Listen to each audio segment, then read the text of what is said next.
guys, this is Alex, and welcome to the Two Dudes Brews and Reviews podcast. On today's episode, we're talking about the 2012 Ang Lee film Life of Pi. If you like what you hear, consider subscribing to the podcast, and maybe even tell your friends about us. With that being said, we hope you enjoy the show.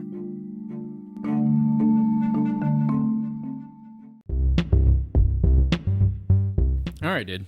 What's happening, brother? We got ourselves something that you've never had, which is we got a milkshake IPA, and I can smell it already. It's called Orange Whip. It looks like from Rochester Mills Brewing Company. Never heard of it, have you? No.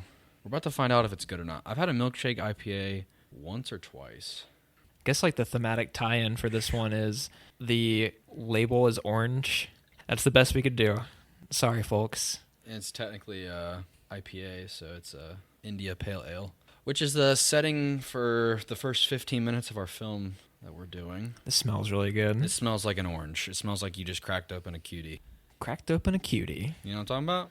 You ever peeled the cutie orange to where, here's how you do it for folks out there listening. You take the little orange and you like peel a strip down the middle. You do it all the way around.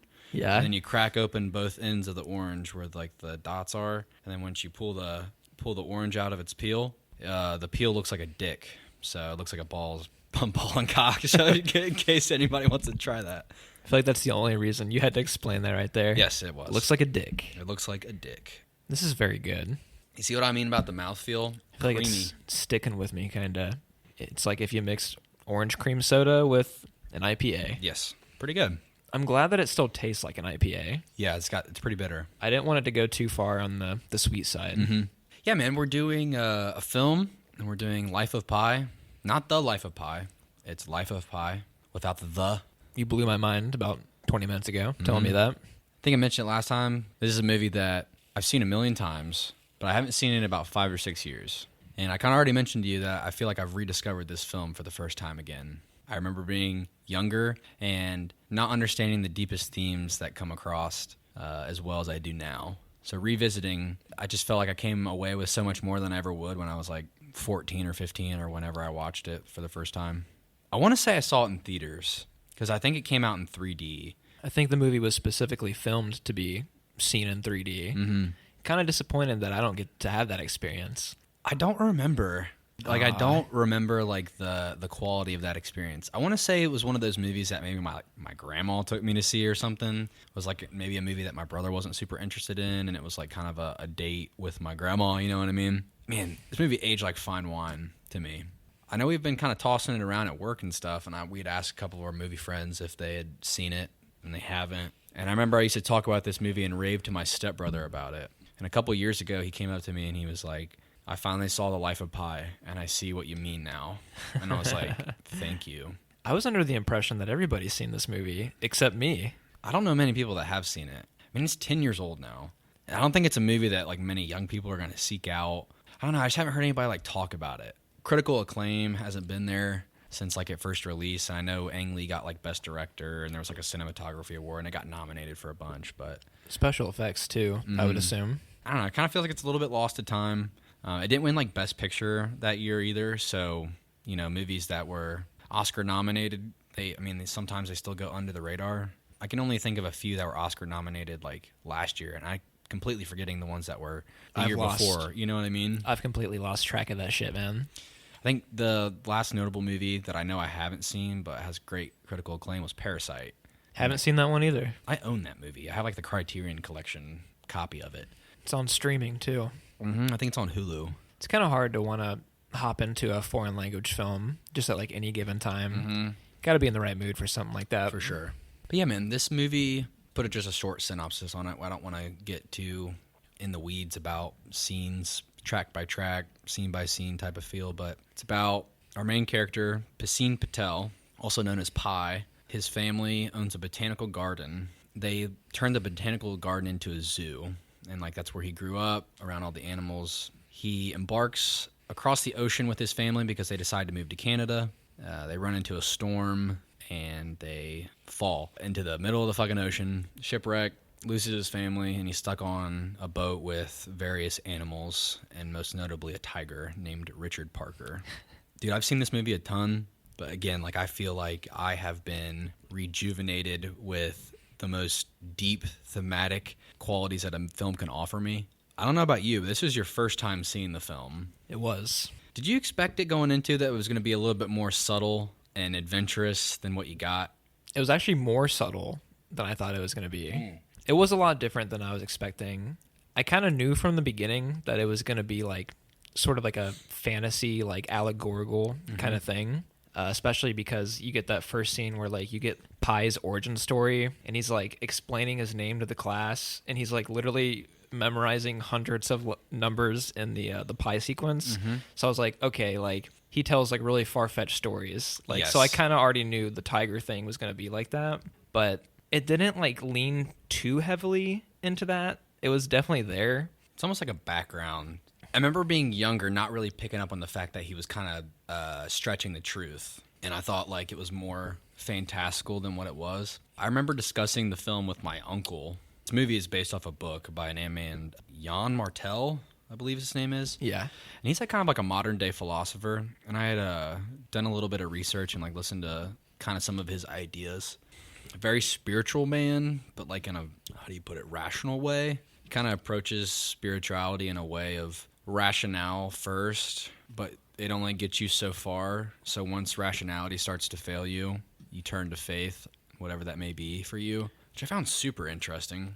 And I think that movie kind of encompasses that a bunch. I completely agree. The book is much different, I believe. Or like it kind of follows the same pace, but the adaptation is, just cannot fucking think of the word. You got this. Dude, I'm blanking so hard. It's because we ate Burger King before we recorded. You're fucking right.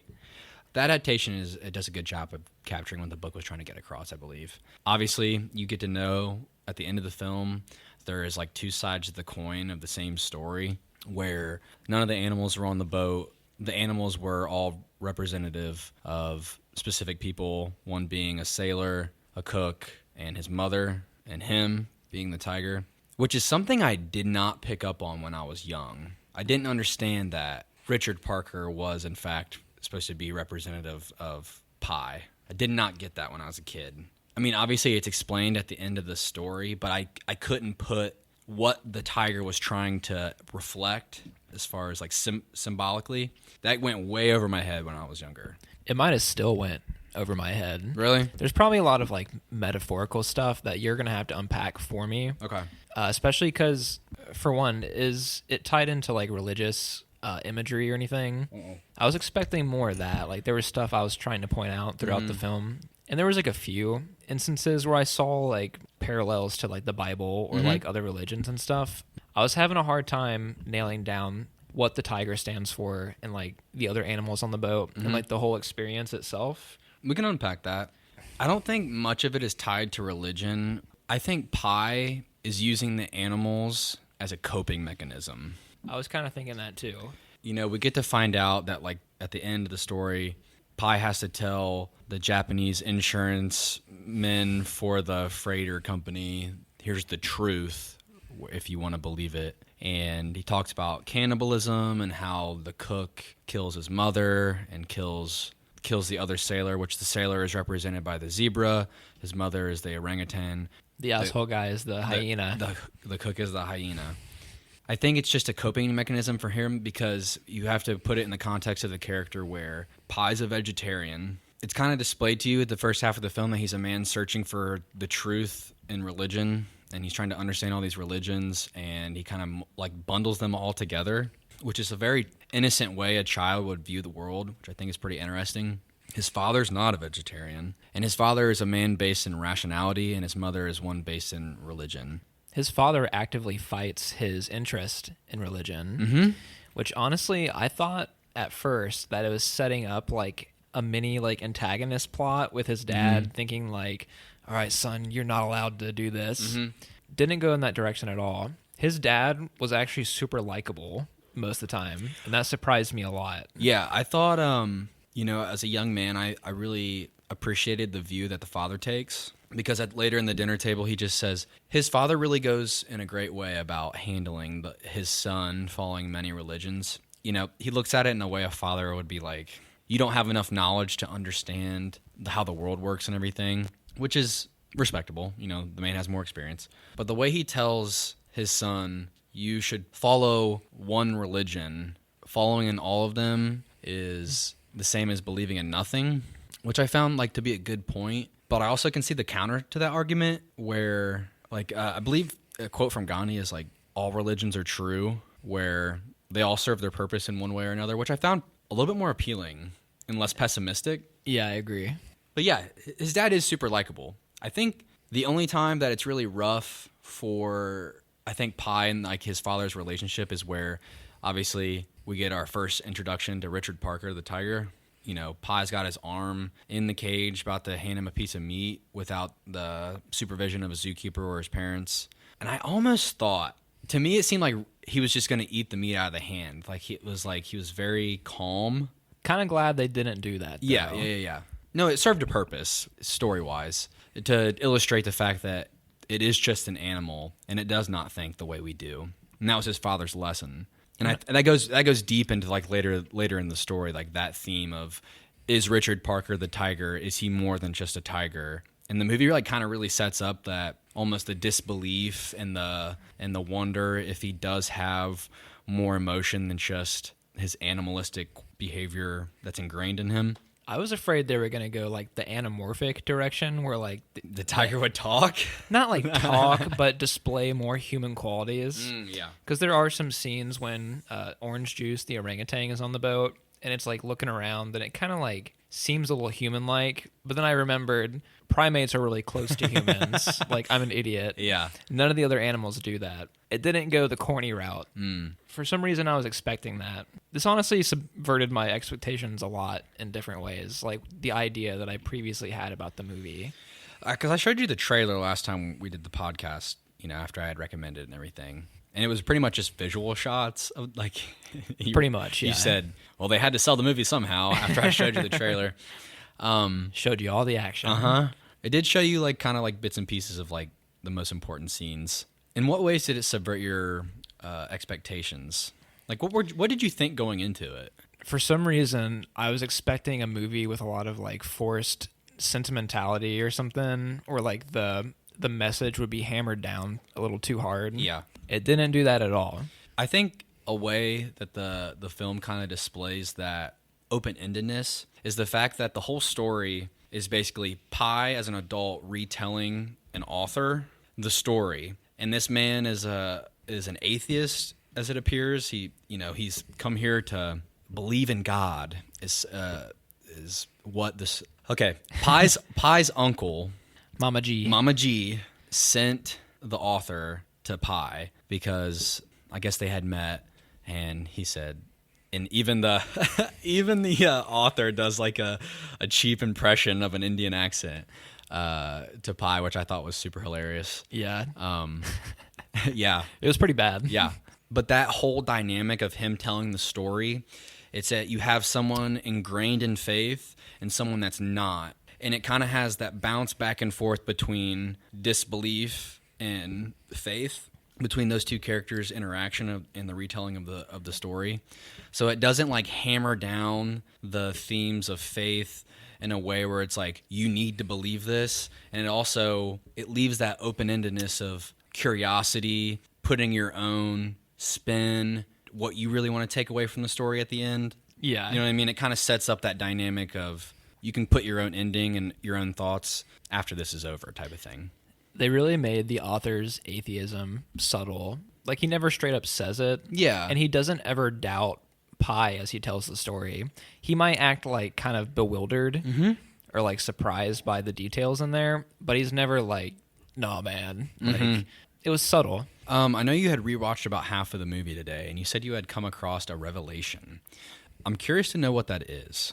Okay, hopefully I don't sound dumb trying to explain this. The whole Richard Parker, like why the tiger is named the way he is, because it was a clerical error where his original name was Thirsty. And then you get the revelation at the end of the movie that Pi, he used the tiger to represent himself in the story during one of those earlier scenes where the child, Pacine, goes to the Catholic Church, the first line that the priest says to him is, you must be thirsty. And when I was watching today, I went, oh, shit. Yeah. I went, that's really smart. I'm glad you picked up on that, because that wasn't something that I even picked up on, and it was like displayed to me upon further research for the film. That's crazy that you picked up on that, because I would have never got that. And it's very subtle the way it kind of displays that. And another way it's kind of insinuated that Richard Parker is Pi is when Pi finally mans up on the boat and is ready to kill the hyena. I noticed this too. And I mentioned to you earlier that there were things that I would never have picked up on if it weren't for doing the podcast, because we do analyze things, and I've gotten better at picking out a director probably has a choice in the way a shot is structured and the way characters are introduced. The fucking tiger comes out from underneath the cloth where it's been hiding, and when it jumps out, it's at that moment where Pi is ready to lunge at the hyena. And that's to show you that he is the tiger, because the tiger literally like covers him up and it comes out like his inner animal has come out to kill. Which, if you put it back into the framework of the hyena is the sailor, or the cook rather, I'm sorry. It's like the tiger kills the hyena. It's just like there's layers. Yeah. There's 2 or 3 layers going on. And it's at the stuff same that time. you have to keep coming back to it. I didn't pick up on that stuff even when I was a kid. You know, even after I got the ending of the film, just being able to recognize the way shot structures are now and more deeper themes and better, you know, I'm older now and everything, obviously. I would hope I would have grown mentally by now. But yeah, like shit like that is super interesting to me. Again, it's one of those things that makes me feel like I'm rediscovering the film again. Another thing I wanted to talk about is the ship. The ship's name is Simsum. I briefly read into this, but I can't remember the details. I believe it's a thing in the Jewish faith, I want to say. It's like kind of like an alternative spelling, the way it's used in the movie, right? It's S's instead of Z's. Okay. I believe it's a concept of God is still present even when it feels like he's not. It feels like you're journeying in the dark, but God is still behind those actions and setting up for your lessons and things. The lifeboat is named after the freighter ship as well, so it's literally pasted on the ship in every scene. So that carries its weight throughout the rest of the film, not just on the freighter itself. I think it is going to help me tie into the fact that this whole film kind of feels like a book of the Bible or a religious text. At least like the Pi's telling of the story seems like that, to where the truth may be stretched, or, you know, things are a little bit more allegorical or symbolic, but they're meant to as a teaching instrument, you know, a lesson to be learned, even though they may not be completely true. Does that make sense? That's a good way to put it, actually. Also, just if we're going to talk about the characters and their human counterparts to animal counterparts, like the orangutan punches the hyena. When Pi's retelling the story to the Japanese insurance men, he says that my mother had slapped him across the face. That's right. Just like little things like that, which I respected a lot more. You know, Ang Lee is a director that I don't really think a whole lot about. I mean, I've heard his name plenty of times. The only other notable movies that he has besides this one, in my opinion, is Brokeback Mountain, which I've never seen, and then Hulk 2003 and like Crouching Tiger, Hidden Dragon. He also directed that, I believe. Never seen that last one. I think the Hulk movie is pretty terrible, yes, if I remember correctly. It was at a weird time. 2003, it was at a time where like superhero movies weren't as beloved as they are now. I think really it was only considered that there was a few good ones, which was like the X-Men and Spider-Man, Sam Raimi's Spider-Man. Those would have been the only ones, really. Yeah. And I think they might have came out like around the same time or after, so I'm not sure. They just didn't have it nailed down yet, man. It was masterful, though, I feel like, the direction the film takes. There are a few gripes I have, like small things with editing. Same here, yeah. But for the most part, I think it comes across pretty well. I'm curious to know your thoughts on, like, we kind of hopped into the deep end a little bit when we started out, but, like, as far as, like, cinematography goes, what did you think? I thought for a lot of scenes, it wasn't, like, amazing angles and stuff, but on my second rewatch, I noticed during the boat scenes how like the camera kind of bobs and weaves with the water, and I thought that was a really good choice. For like a lot of the movie, if it was a shot of something that was like computer generated, I wasn't really thinking about the cinematography a whole lot. Like I was just looking at the special effects more than anything. I think as far as practical effects go, the beginning of the film, the shots of India are fucking beautiful. Oh yeah, definitely. Like the market scenes are awesome. The locations were great pretty much all the way around. Like super vibrant. Even like in the opening credits, obviously some of the animals are CGI and stuff, but it just felt like the whole setting that gets established, obviously quite literally and metaphorically, is like teeming with life, where it just feels like you're in like the Garden of Eden or something. It's very relaxing and mellow, and it's also accompanied by, I think, is a really tasteful, Like the score. yes, Jesus Christ, Burger King, bro. Dude, it's got me fucked right now. You had a humongous Whopper, like an Impossible Whopper. I did. Dude, I those feel things like were humongous. I had no clue. I got my my money's worth there. I feel like my brain is moving about half the speed that it normally does. We usually go get like pad thai, ramen, like some good pizza. Nope. Today, Burger King, boys. Yeah, bro, our brains are covered in fatty oil right now. I mean, I can't complain too much. It was a good burger. But like the special effects, dude, they were good. Better than I thought they would be, considering the time that's passed since, it came out. We were talking in the office the other day about Venom, and you said it felt like the film was about 10 years behind on the CGI. And then literally this movie is 10 years behind, and I'm like, they fucking like knocked this shit out of the park. What's going on here? Venom might be closer to like 15 to 18 years behind, maybe. When I watched that movie, I told my wife that it seemed like it would have come out in like 2004. That like movie looks terrible. Yeah. The way that movie's set up is very early 2000s. There might have been like a few points throughout the Life of Pi. I'm sorry, Life of Pi. Where like there was a little bit of like an uncanny valley effect on like maybe the animals. That's like what I noticed the most. I thought like maybe the zebra and the hyena were kind of one of the most notable. I don't know if you noticed with the shots, the way they were broken up. Sometimes they would use like real animals, and they were like filmed on a green screen. I feel like they blended in pretty well. They got the lighting pretty well done. But then it would cut back and forth to where you could see like the CGI animals running around this lifeboat. And it does kind of get like a little bit of a jumbled mess, but it's never like, it doesn't like pull you out of the experience at all, because it's kind of a tense situation anyway. So your brain's already kind of filled with like anxiety and pressure. Yeah. So you really don't have time to sit down and analyze, does that limb move right, or yada, yada, yada. I felt like you had a little bit more time later on when the other animals weren't in play anymore, when it's just Pi and the tiger. There was a few parts where I thought the tiger looked really fucking weird. There's one where it's when Richard Parker falls out of the lifeboat, and they do some outside shots from like far away, like of the lifeboat, and it's like at nighttime. And usually like nighttime shots with like CGI, they like help mask special effects. But the movement of the tiger in the water felt really choppy looking. I didn't pay a whole lot of attention to that. It was only one or two shots of it that just felt... like a few brief seconds of bizarreness. It was almost like PS2 graphics for like a moment. When they show the tiger like full body during the daylight, it like looked pretty amazing, honestly. I think... And now we've talked about this many a times, production companies and studios, they only have an allotted budget, and I'm not even sure what the budget is, and I'm sure it's plenty high for this film. It's about $120 million, I believe. That's pretty good. I mean, that's 2012. So it'd be a lot more now. It's probably like 200. I find that odd that this movie was granted that budget. This feels like an indie movie, or like the story does. They must have had a lot of faith that this would have been successful. Yeah, and it was.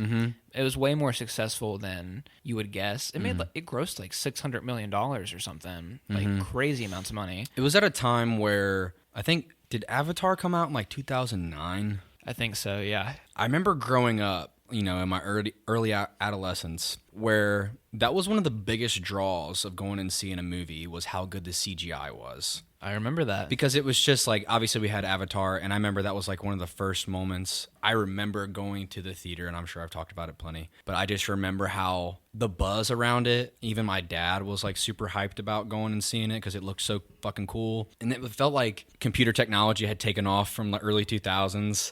So like it kind of came like, how well is the CGI done? I mean, that was a buzzword around the dinner table with family and stuff, was CGI in movies and stuff. So, I mean, I can see, obviously, I showed you the trailer. That was the whole marketing. The marketing wasn't even about the story. It was about the visual effects. So, I mean, that probably helped bring audience to... The ad campaign was about, you're about to go on a religious fucking journey.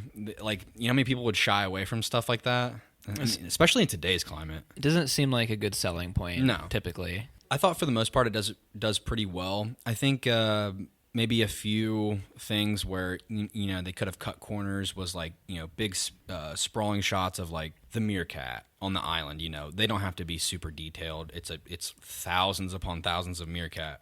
The only thing that I think I kind of found disbelief was the way the storm waves were kind of displayed, where they felt like, okay, if you're standing right there, you'd be about 20 yards that way because this storm would fucking toss you. That kind of removed me a little bit because upon like my second viewing today, I was really paying attention to stuff like that. I'm like, he's on top of a wet ass tarp in the middle of 70-mile-per-hour winds in the roughest fucking waves you could imagine.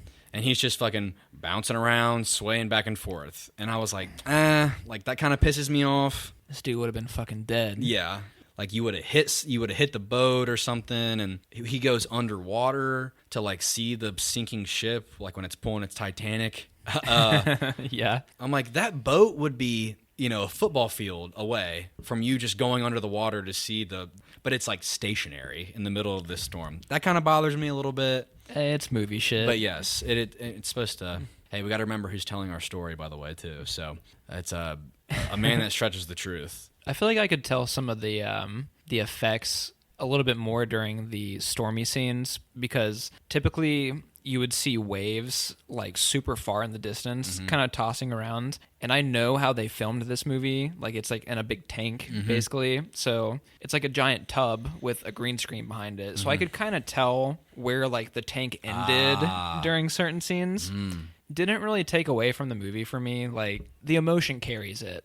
Yeah, for sure. I want to talk about a very specific scene that I don't think either of us really understand, and I think it'd be fun to unpack. There's a scene about halfway through the film where we've kind of already established that we're on the boat with the tiger, and I think it's after they become a little bit more friendly, per se, and respect each other a little bit more. It's the night trip kind of feel, and this is like post-whale, and he asked Richard Parker, "What do you see?" And Richard Parker's looking down into the water, and it like turns into like this acid trip. You know what I mean? Yeah.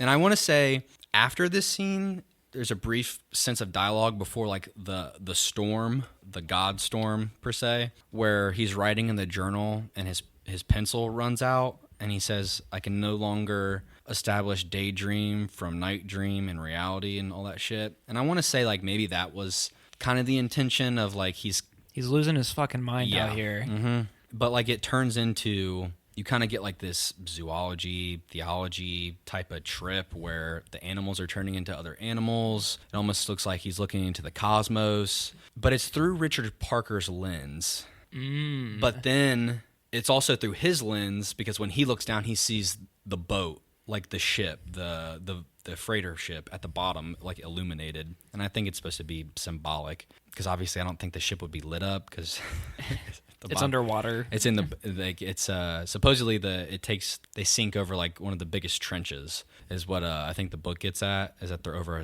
a very specific trench, is like one of the deepest parts of the ocean. Oh my god.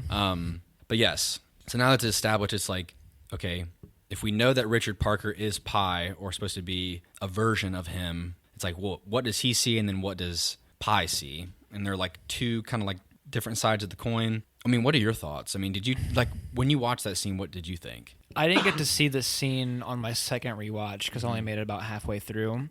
The first time I wasn't really interpreting it, but now that you bring it up, Pi and Richard Parker are like not differentiated technically. So I mean, they're seeing the same thing really. Like he asks what you see, then you get that glimpse into it. But I mean, I just assume it's Pi's daydreaming or like losing his damn mind. That makes sense. I was just curious to see because I think that's what it probably tries to get at, but I just wasn't really sure. You know, if they're not supposed to be two separate things, like two separate beings.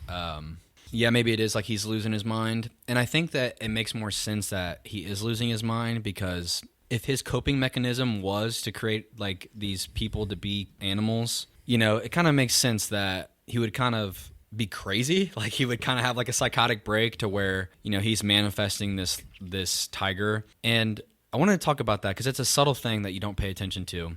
He's very avoidant of talking about the tiger when he's speaking to the author. He said like Mama G didn't mention you were out there with somebody, and then it kind of just like brushes over. He's like, I wasn't alone. I had Richard Parker with me, and he's like, oh, Richard Parker.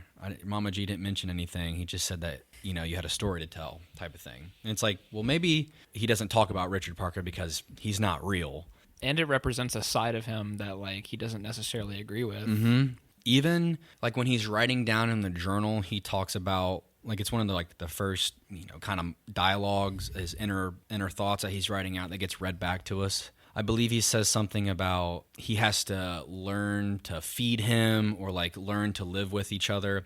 And it's like if you kind of put it in that mindset, he has to learn to live with this side of him that he's created. I found that kind of odd. I think it's displayed well though if you think about when he kills the fish. Yes.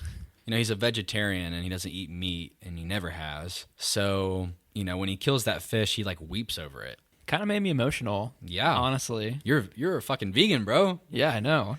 I'm curious to hear what you have to say about that. What, just like him being forced to eat meat? Yeah. I mean, like, it's completely understandable. Like, I'm not going to be like, nah, dude, starve. No. I just mean like, so that was something that like kind of was rough for you to watch or just like emotional? I mean, really all the stuff involving like the animals being on the receiving end of pain. Like everybody always talks about, does the dog die in the movie? Like when it comes to other movies, like does the dog die? And then when you extend that to like these exotic animals, like I feel like it becomes even more emotional.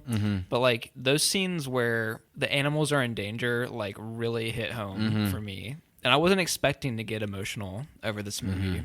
And I know that's like not the point. Like it's not like a conservation type movie, really. No, yeah. But just the way the movie like displayed those scenes, like they really nailed the intensity and like the levity of the situations. They become personified, and you feel for them. It's your own emotions reflected back at you. Exactly. Yes. Which I think is, you know, something I really want to talk about, especially with the tiger. You know, I want to talk about if we're going to be on the topic of the animals and personification and giving them human qualities and feelings. I really wanted to talk about the specific God revelation rebirth moment that he has on the boat. I do want to come back and talk about like some of my favorite more relaxed moments of the film, about like just like the being on the boat and stuff and how cool that was, like the castaway tale part of it. But Richard Parker, I just want to say that while he is supposed to be representative of Pi, a lot of the film, it just feels like they are two separate beings at once, and it's only in brief moments where they feel like they're interconnected or intended to be that way. This scene specifically is where I get into the opposite of that, where I think the tiger is supposed to be just the tiger, is when Pi, he like takes the tarp off the top of the boat and it starts to storm. And he wants the tiger to see God, which is weird to hear come out of my mouth. Not a sentence you ever thought you'd say. This is one of the scenes where I get the most choked up about, where like I think it really is the most emotional. There's another one, but this one specifically, I'm like, ooh, man, that's rough. Where it kind of feels like they are separate because Pi's character has been so obsessed with religion and God and higher power. And it's done in a tasteful way. I don't want to say like he's some crazy maniac with like a God complex or something, but to me it just feels like you really get to see Richard Parker is just an animal. And I think it's like supposed to be a true realization of the lesson his father was trying to teach him in a weird circumstance. He's just a tiger. He cannot see God the way that, you know, Pi is trying to see him. And I think that's just like super rough because you get to see the terror on the tiger's face. This was rough. And he's like, drowning in seawater in the boat, and Pi thinks he's having this revelation. It's like, I feel like the movie really gets you on the tiger's side emotionally around that point, because it's like only treated as a danger for most of the movie. And once you get to those last few stretches, like the last 45 minutes or so, I guess, you really are like rooting for the tiger too. That's regardless of whether you see this story as happening or if it's just allegorical. Whether he's a companion or just a tiger. Yeah, like I knew that Pi survived, but I was starting to really care about, like, oh my God, like if they kill the tiger, I'm going to be fucking pissed. And like they get skinny. I mean, like it's, they're both getting skinnier. Times get pretty desperate. It does seem like the tiger is just a tiger. We've gone through like a sequence of, he's almost trained the tiger in a way to respect him. We got that scene already, and they've become like a pack. It's not that Richard Parker loves Pi. It's that now they just have mutual respect, and they realize that they need each other. He needs Pi to feed him, and Pi needs him to survive, to have something. Keeps him more aware, Yes. I think is what he says explicitly. It gives him purpose. Otherwise, he may have given up. Like, he has something to care for and take after, even though there are many times where he could have let him drown. There's that side of the coin. To me, it's just on a deeper aspect of the whole God showing himself in the form of storm. I just think it's a beautiful, symbolic thing that happens because God shows himself according to Pi.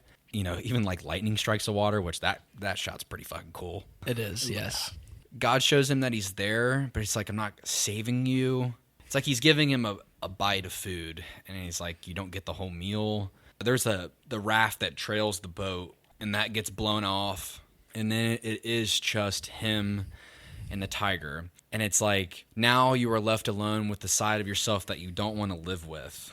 You don't even have the simplest of comfort and pleasures of safety on the other raft, and your tools, your ability to get food and water, that's gone. Now it's just you and the tiger. And this, like, he puts the tiger on his lap, like pets the tiger. And it can be seen in a cute way to where like they're comforted and they're friends. Or like they've become companions and they need each other, and the tiger's too tired to even give a fuck at this point. And Pi needs comfort. But it's also like, if you look at it in the fact that the tiger is Pi, it's like he has to live with himself now. Oh, like, shit. His I didn't actions, even think about that. Like, and it's something that gets brushed over very briefly at the end. But Pi is a cannibal now. And it's like he has to comfort those animalistic instincts that he had to do, that evil he had to partake in. And it's like super deep. it's like, whoa, that's rough, man. I feel like you just blew my mind with that. Yeah. That's really smart shit. That's super fucking powerful to me. Like, regardless of like religious background, or it's just like the storytelling and the themes and the emotion is super deep on this, and it can be very surface level if you don't look very far. All right, Mr. Blow My Mind. I want you to tell me what you think about the island that they eventually reach, because I had a lot of general questions about what this all meant. I have a few ideas, but my interpretation was like not very deep when it came down to it. Okay. So this is this is literally the scene after. He washes ashore on an island. And it's like super brief. It's literally the scene transitions into they wake up and the boat has become adrift on an island. It looks like a pile of floating roots. I was really surprised the movie went here. Mm-hmm. I was expecting like the first time they reach any form of land would be like the rescue. Yes. This is a scene that I don't think many people understand. I don't even know if I completely understand it. I had to get other people's opinions. And I think I had an idea what it meant, but I think it got cemented further when I was doing a little bit more research and getting other people's opinions. Now, some people think the island is supposed to be, first off, the island is shaped like a person, and it's showing you that, like a side profile of a person laying down. There's a bunch of meerkat on the island, and I don't know what that purpose that serves. I don't know what that symbol is. I'm not sure if they, in particular, mean anything. Yeah.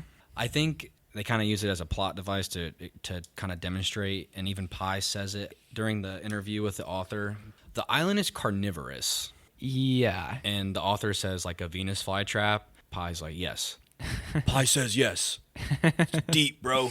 When he gets in the pool of water, there's, like, bones around the pool. Even the soundtrack is kind of comforting but sinister in a very subtle way during that time, and it feels very awkward to me. Not like in a bad way, but it creates a little bit of ambiance, and you're like super curious. It's like, why the fuck are they on an island now? What purpose does this serve? He's a vegetarian and he eats the roots.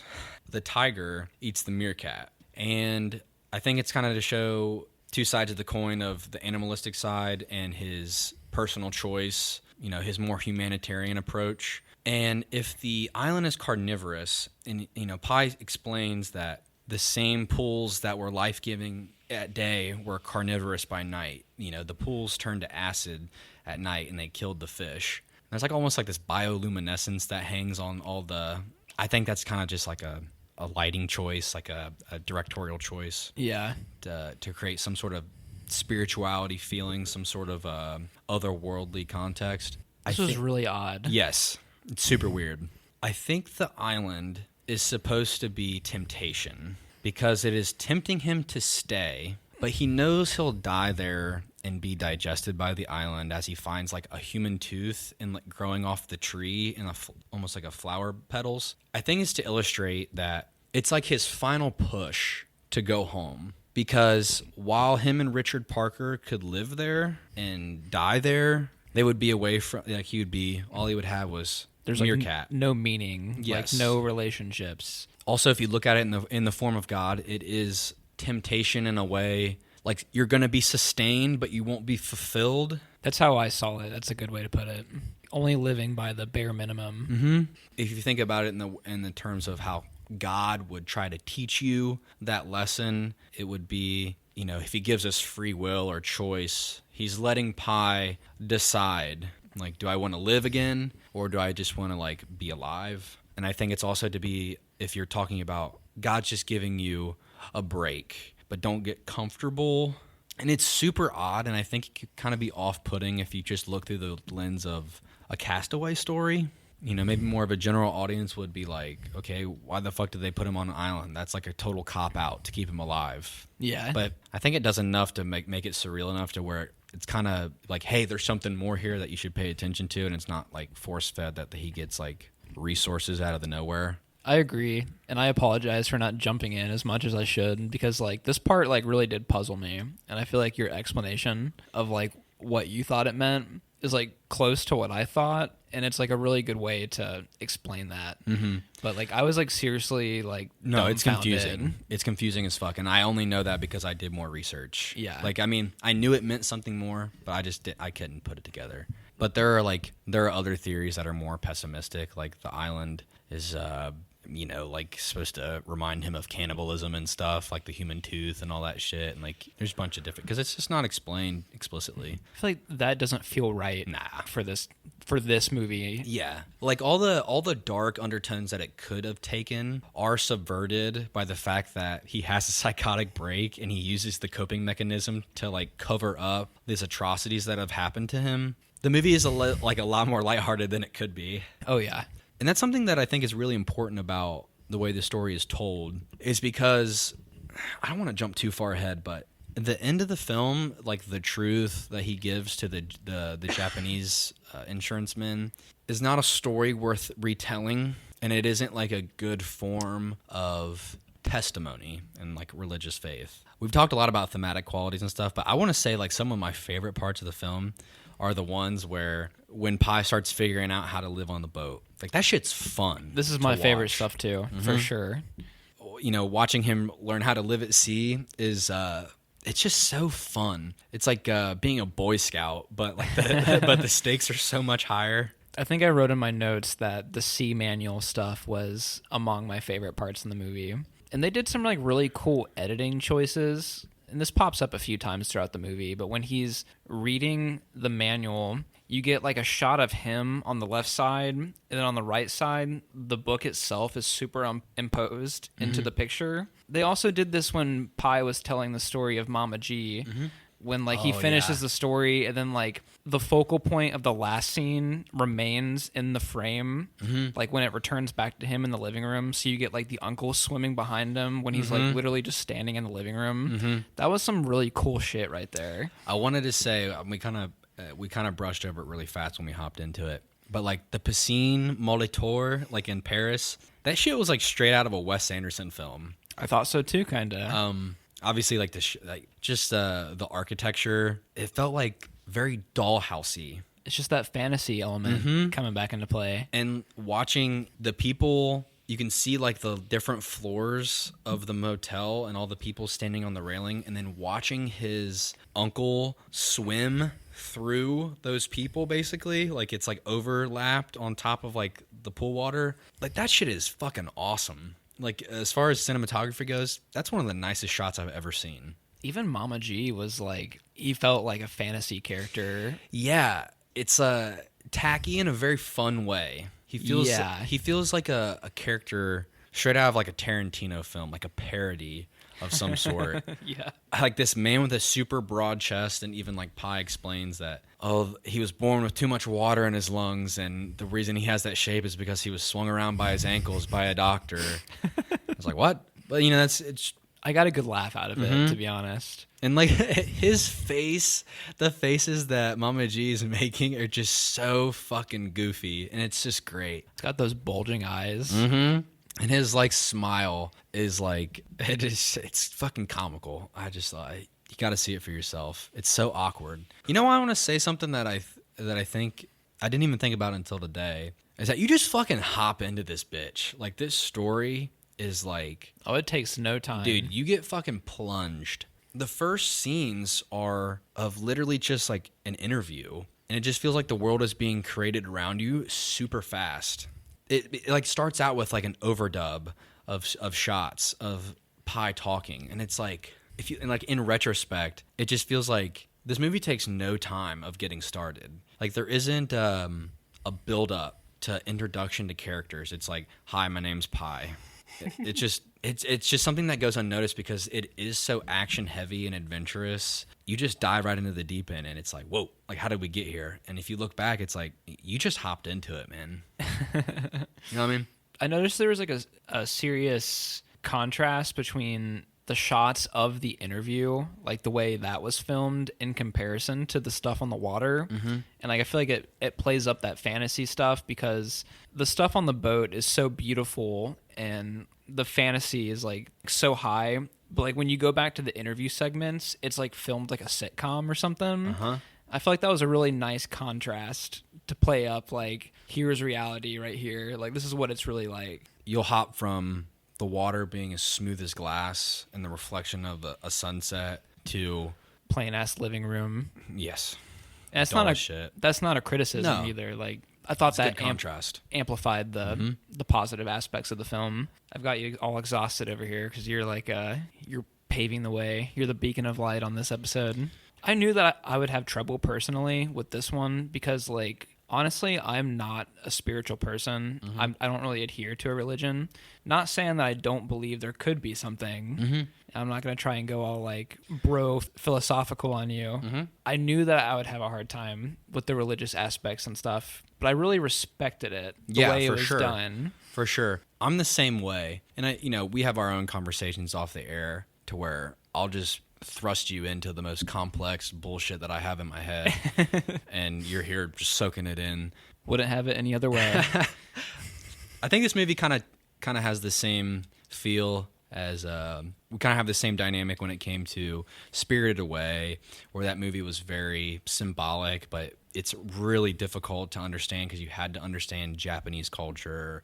This film is rooted deep in the culture of like Hinduism, a lot of different elements of different religions playing into some sort of testimonial tale from an Indian man to a Canadian man. It's a lot. It's a movie that ages really well, and it gets better with multiple viewings because you'll come back to it every time with like new details. And I'm sure there's shit we missed already. Small things that I noticed was like Pie's dad walks with a limp, and I literally have never noticed it until like yesterday. I didn't notice that. Mm-hmm. It's not something that's like brought up or like used as a storytelling theme. I mean, maybe the actor himself has a limp. You could see it as him just being older, or like they own a zoo. Maybe something happened to him. I really liked, the family dynamic of his dad being more rational, and even in that moment where they're like at that like festival for like some sort of Hindu celebration or something, they're like his dad is like embracing his children, and he's like, "Boys, do not be persuaded by shiny lights. Religion is darkness." And it's like, what?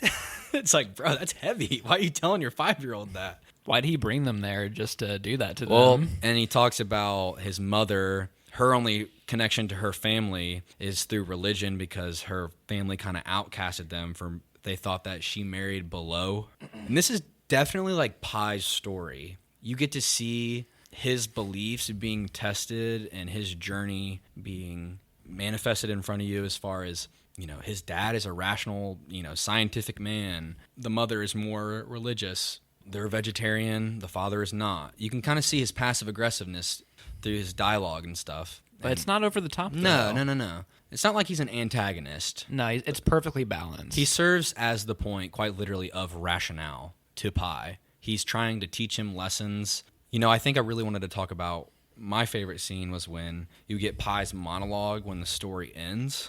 Like that shit wrecks me. Like every time I watch, first off the actor, and I don't know his name.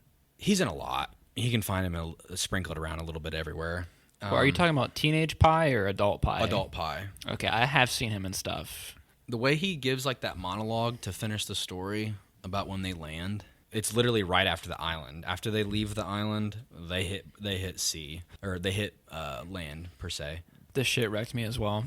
It's rough. Like it's a very an emotionally heavy monologue, and it's been kind of motifed earlier in the story where he never got to say goodbye. Like he doesn't remember saying goodbye to his first love when they left India, and he never got to say goodbye to his family, and then he never gets to say goodbye to Richard Parker. And he talks about life is ultimately an act of letting go, and it's like, whoa. He was just he wept because Richard Parker left him so unceremoniously, is the way that he puts it. It's funny that that's what he'd be concerned about after spending 200 days on the water with a dangerous animal like that. Because the second they reach land and he runs away, like when those people come up and rescue them, it's like he doesn't even care that he's reached safety again. He thinks he had a relationship with the tiger man. And I kind of felt that way too. Like I felt like I, the viewer, had grown a connection to the tiger itself. I don't know, it was real heavy, man. There's an immense sense of loss at the end, and like it's really rough. And I just want to say his acting is, I think the way he delivers this is like on par with Daniel Day-Lewis. The way he like takes a breath to pause and hold back his tears more than he's already shed is masterful to me. He talks about he wished he got to say goodbye and thank his father for all the lessons he had taught him. And like without them, he would have died. And it's like, whoo, man. I went to a funeral last week. It was somebody that was pretty near and dear to the family. And I got to watch the son talk about the dad. And it was like, I could not help but think about that when watching the film. And he did, I want to say it was like one of the best little speeches I think a man could give his father. And like that kind of really hit home for me. And I think it kind of tied well with like the film I had chosen. I didn't know like the funeral wasn't planned, the last time we were here. But I've come across a few I want to say like videos or something of just like people talking. And I had read, I go deep into YouTube comments, and it kind of goes against me sometimes to where I feel like I'm watching idiots fight with sticks. There was someone had mentioned about, I don't even remember the context of what video I was watching, and it was something about with fathers or something. And it was just like saying that you want to be the most resourceful person at your father's funeral. And I was like, what does that even mean? And then I got to see it at the funeral. The oldest son of the man that had passed away had gave the speech, and I kind of like kept an eye on him, like just see the way he was interacting with people, and it was just so genuine and also like very stern and business kind of casual type of talk. He was just saying like, hey, I really appreciate your guys' generosity, and I appreciate you guys coming, being very strong in like a very difficult time for his family. I don't know. It reminded me a lot. I was thinking about that a lot when I was watching, like specifically this scene. It's just like how much like your father teaches you, how much like their love comes through lessons, and it's like similar to the way Pi's father had taught him, even like in the roughest spot of you're gonna watch this goat get killed by this tiger because you need to understand that it is just an animal. When you're a kid, you were like, that like sucks a little bit of your innocence away, but it prepares you for the cruelty and the evil of the world. And it's just like I couldn't, like they were kind of all blending together when I was watching this shit. You know, I just really empathized for the character because he felt super real and like he had lost something like greater than we could ever expect. And it was just a beautiful little scene at the end. This actor did an amazing job, and I don't think we've brought this up yet, or if you like even know, the guy that plays Teenager Pi wasn't an actor before this movie, and he randomly auditioned for it. What? And I think out of 3,000 men, or 3,000 like young boys, I guess, he was chosen, and this is like his first role. And I think he gives like a near Oscar-winning performance in this, especially considering most of the time, like technically, he's acting by himself. This is also true. Yeah, the tiger's not even there. Yeah. That's impressive to me. Yeah. I didn't even know that. That's awesome.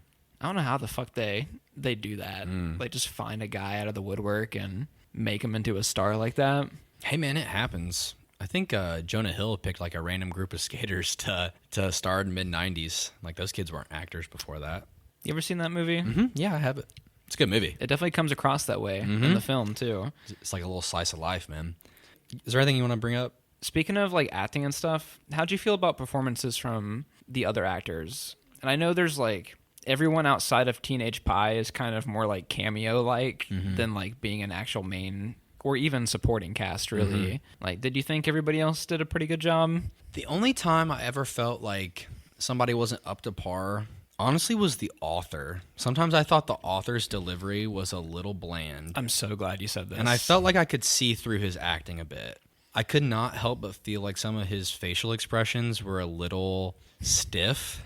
It seemed super disingenuous considering like the subject matter that him and like older Pacine were talking about. I just feel like he wasn't as emotionally... Like, I just know that if I was sitting there listening to that story, I would weep with Adult Pi. And I just thought, like, I wanted a little bit more from him, especially at the end of their, you know, quote-unquote interview day that they had together. I just thought, like, he seemed, a little disingenuous or just he felt a little distant from the subject matter at hand. Definitely. I think he was a great like, his dialogue and his questions, like, obviously he didn't write the fucking script, but those things go, like, really smoothly. Like, you know, finding out, oh, Richard Parker's a tiger? He's like, yeah. It was his reactions. Yeah, they just weren't... They didn't feel as powerful as they should have been. He didn't really serve much of a purpose other than a way to ask questions to tell the story. Like, I feel like his character wasn't like he's been completely impacted by this story and now he's gonna like go write about it. Like, I didn't feel like he was passionate. I for sure thought that the movie would end with like him going off and writing the book of Pi's story, and then they'd be like, the great success of this book. I thought that's how it was going to end. Like Zodiac, the way Zodiac ends? Kinda, yeah. You know that this guy originally was supposed to be played by Tobey Maguire? What the fuck? What happened? I guess Ang Lee didn't want any like notable names in the movie. That's fair. I guess it kind of would feel weird if Tobey Maguire was just like the one interviewing. I'm going to be quite honest with you. But it'd be cool. Because everybody else is, like, there's no other A-list actors in the, it's Burger King boy, in the movie. And I find it kind of hard to judge the acting of, like, international actors for some reason, just because, like, accents and stuff. Like, I can judge an American actor, like, based on their performance. But in this, like, the other characters, it was just, like... felt like I was watching regular people, not necessarily acting itself. So that's I don't fair. know. Even like the guy that plays Adult Pie, he has like obviously more of a filmography. It's like played down. He's literally like on screen for maybe like technically 15 minutes or something, and the rest of it is younger Pie. Yeah, exactly. He obviously delivers like monologue and overdub, but still, it does feel like an indie movie. Now that you say that, I never really thought it like that, but yes, an indie movie with very nice window dressing. Mm-hmm. I think I think I've got about as much as I got to say about it. I want to see what I wrote over here. Okay. We touched on it, but this film does do a good job of it. Kind of, like I said earlier, it feels like a religious text, shown to you visually, like a form of testimony, like the Book of John, or, it could feel like any sort of, Noah's Ark. Obviously, it's on a boat. You would think. Even Pi says, "Welcome to Pi's Ark." Yeah. The moment with like the fly fish, like when they're like getting pelted with all those flying fish. Yeah, I totally completely forgot about that. I kind of saw this, and this is one of the few stories from the Bible that I can like remember on the top of my head, but I didn't know if they represented like locusts. They are like they chirped like crickets. Yeah. When you said that, I was thinking of when Jesus goes fishing, I believe with like Luke, I want to say. I'm not good with this shit, but where they don't catch any fish, but when Jesus goes fishing with them, like they spawn like thousands of fish. And that could be it too. Mm-hmm. That actually sounds more plausible. It also was a good way to move the plot forward of, Pi gets to keep the big fish. He tells Richard Parker to fuck off. Like, I get the big fish, which is one of those moments where it's the separation between the one of it's a tiger and him. I don't think it really matters a whole lot whether or not they are two separate things. I think the story takes both sides of, it feels like they walk hand in hand. You can look at it from both sides of the story. And then when you go back and watch it again, you can be like thinking about, is this Pi right here? Is this to illustrate, something that happened by himself? Is it him battling with himself, internally? Did you notice when the flying fish, this scene was definitely meant for 3D. Definitely. It gets even the framing of it changes. It changes. It goes to like widescreen, and then like the fish they break the frame. I forgot about this. Mm-hmm. Yeah. They break the frame. That was really cool. I completely forgot this movie was in 3D until I saw it, and I was like, holy shit, this movie came out in 3D. I completely forgot. Like, this is one of those like big scenes where it mattered. Yeah, I mean, it's a heavy movie, and it's really fun though at the same time. Yeah, I think it's a beautiful film, just like as far as like thematically and visually. I don't know if you have much more to say about it. I want to tell you a short story. Yeah. Oh, you get to tell a story. Hell yeah. Relating to the movie. On Sunday night, for context, the first time I watched this, I only watched the first hour of it before picking up the last hour on a different night. Mm-hmm. On Sunday night, which was only like 2 days ago, I sat down to finish that last hour. And that's the night that we had that really big storm. I had a few beers and I sat down and like I was finishing the movie. It was at the point in the movie where Pi literally says, "The storm's coming in." And then there was a crash of thunder outside of my house. And then... That's so weird. This was really fucking weird. And then when the rain started coming down and he said... I can't remember exactly what he says. You might remember better than I. But he says, like, give me more rain. Does he say something like that? Or, like, bring me the rain or... Something like that, yeah. But as soon as he gives that line, the rain started fucking hitting the house. That's crazy. Like bullets. Whoa. That's awesome. And I've already said I'm not like a religious or spiritual person, but even in that moment, especially being wrapped up in the emotion of like the movie and its subject matter, you were like, something just happened, bro. Yeah, it felt like it was too good to be true. Like that was a really fucking weird and very rare moment in my life where I felt like something was happening. I don't know what to take away from that, but it felt kind of special in a way. Yeah. Stuff like that happened. I think I mentioned last time I was over here, I think we were eating, and I said something about I had watched a movie and like lightning struck and it matched perfectly with like a large noise in a film I was watching. And I remember it freaking me the fuck out. It was when I was watching Reservoir Dogs, I think, or it was like when I watched another movie. What movie did I watch? God damn, I can't remember. But yes, when shit like that happens, it freaks you out, dude. It's like so coincidental. Remember the other night at work when the Kill Bill, we have the Kill Bill whistle as like the make line alert, and I was the notification for online orders, and I was whistling outside. Yeah, I forgot about that. And then you were like, dude, you were whistling like the same as I was like, yeah, dude, it's the alert. We just heard it, and you're like, no, like you were like in sync. I was like, you were perfectly in rhythm with it. Like, that's weird. When stuff like that happens, it feels like that's not right. You know how people say when a thing is too good to be true? This was like too good to not be true. You know what I mean? Yeah. It was just fucking bizarre. Yeah. That stuff freaks. Yeah. especially the context of the film. It's like you're about to get really zoned in now, get her. He's like, I'm here. I'm omnipresent. That was crazy. Yeah. I can imagine. That would freak me out. I'd be fucking calling you. I'd be like, dude. The only thing I got to say is that I think this is just a really beautiful film. I don't know if it's perfect.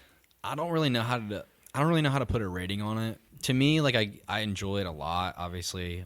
I've been saying Richard Parker for a long time, so it's obviously stuck with me for years. I don't know if it's a masterpiece. I think it's pretty great.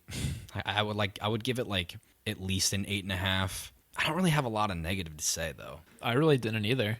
It's definitely like in my list of favorite films. So to me, you know, that it automatically has high praise from me. I mean, I think you could like give it a 10 out of 10. I mean, I think sometimes the pacing gets kind of weird, but I think it's a pretty great adaptation of a book that was supposed to be, whoever's reading this is going to be wrecked by it anyway. An A+, a 10 out of 10, or a way above average for me. It is an indie film with like a big budget, so. Is there any other closing thoughts that you have to think about? Nothing new that we haven't talked about already. I guess when it comes to me and like my rating, I really, really liked it. And I was surprised by how much I liked it because initially I kind of wanted to reject the movie. You know, you get that credit scene at the beginning with like the cutesy music and like the animals, and like I had this feeling like, oh man, this is gonna be not my thing. And it completely changed my mind throughout the course of its 2 hours. It's not the kind of movie that like I would go back and like watch a bunch, but it had a really great heart. It was emotional. The effects were great for the most part. I'm thinking like an 8 out of 10 as well. Okay. I appreciate your willingness to have a little bit of an open mind. I didn't know if you were going to like it, but I think I knew it had something that you would appreciate, whether it was special effects or, you know, theme. Piss break. You said that you didn't know what you were going to do, but I hope you have it figured out by now. So this is going to seem a little bit random. Lately, I've been on this like huge Breaking Bad kick, and I've been thinking about the show like in retrospect a lot. I kind of got really sad, and I'm not saying that like TV shows are out of the question in the future for the podcast. Like with Breaking Bad, it has like 65 episodes, and the same thing goes with like Better Call Saul. And I was like, damn, we'll never really have a chance to talk about it. And then I remembered they made a movie. Like the Breaking Bad movie? The Breaking Bad movie. I know you've seen it. I haven't seen it. You haven't seen it? No. Oh, man, even better. I want to do El Camino, the Breaking Bad movie. Yeah, I haven't seen this. Damn, really? No. I was like 100% certain that you would watch this. Never seen it. It's on Netflix. It's like a Netflix original. Okay. It's got a lot of returning characters. It takes place directly after the last episode, so it kind of serves as like an epilogue to the series. Okay. And I think that, honestly, I kind of just want to be given an excuse to talk about the Breaking show. Bad Yeah. and Better Call Saul in general. And I know you've watched the show, Yes. right? Yes. Okay, perfect. It has been like 6 years, but yes. That's okay. You can watch like a fucking review or compilation of the series itself. I really like the way, like the direction that the movie takes, and I hope it's something you can get behind. Okay. Yeah, that'll be interesting. It'll be, yeah. This will be fun. This will be different too, because we will be able to talk about the series and allude back to it and all that shit. Yeah, and I think like by the time I finish editing that episode, once that comes, it'll kind of parallel with the release of the new and final season of Better Call Saul coming out next month. Okay. So, you know, You're in a zone. I can see it. You're ready. I'm so ready for it, dude. I'm gonna be really emotional when the show ends, because it's probably the last time that we'll get any Breaking Bad related material. Good. This will be a good way for you to be super passionate. Oh yeah, I'm excited. Hell yeah. All right, dude. That was fun. Can you do me a favor and tell these bitches goodbye? Yeah, sure. Give them a big old adios.